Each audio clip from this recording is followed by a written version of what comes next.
ඉතින් සාදරයෙන් පිළිගන්නවා නියෝටෙක් ප්‍රෝ YouTube channel එකට. ඔයාලගේත් කොකෝ account එකක් එකපාරට මේ වගේ block වුණාද? නැත්නම් password වැරදිලා account එක lock වුණාද?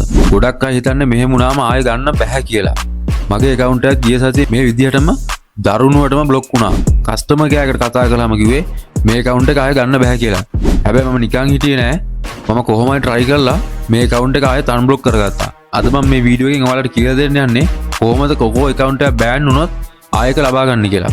එහෙනම් ඔයා මේ channel එකට අලුත් කෙනෙක් නම් channel එක subscribe කරන ගමන් අපි යමු වීඩියෝ එකට. මුලින්ම බලමු මගේ මේ account එක block වුණේ ඇයි කියලා.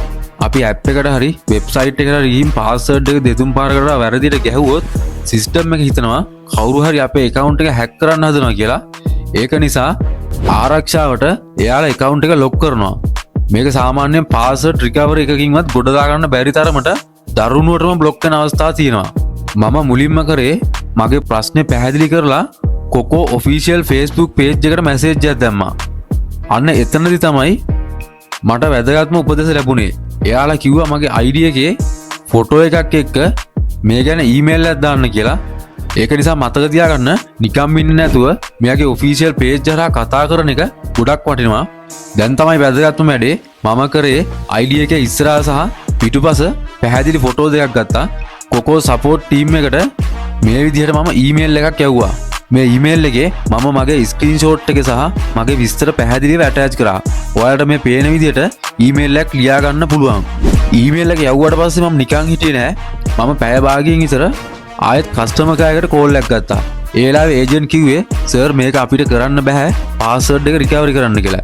හැබැයි මම එතනදි කිව්වා මම දැනටමත් මගේ ID proof එක ඊමේල් එකක් එවලා තියෙන්නේ. ඒක චෙක් කරලා මගේ account එක verify කරන්න කියලා. අන්න ඒ වෙලාවේ ඒ ඒජන්ට් මගේ ඊමේල් එක චෙක් කරලා මගේ විස්තර ඔක්කොම හරි නිසා ඒ වෙලාවේ මගේ account එක unlock කරලා දුන්නා. ඉතින් ඔයාලට මෙයාගේ ප්‍රශ්නයක් ආවොත් මතක තියාගන්න මුලින්ම error එකේ screenshot එකක් ගන්න. ඊට පස්සේ ID එකත් එක්ක support team එකට message දාන්න. ඒ ගාම නිකන් ඉන්න එපා. පොඩි වෙලාවක් බලලා customer care එකට call එකක් දීලා මම මෙයාගේ email එකක් එවලා තියෙන්නේ කියලා මතක් කරන්න තමතක් කරන්න එපා. ඉතින් මම හිතනවා මේ වීඩියෝ එක ඔයාලට සෑහෙන්න වැදගත් වෙන්න නැති කියලා.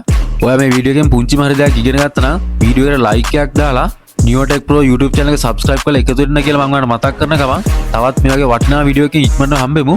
ඔයාලා හැමෝටම ජය වේවා.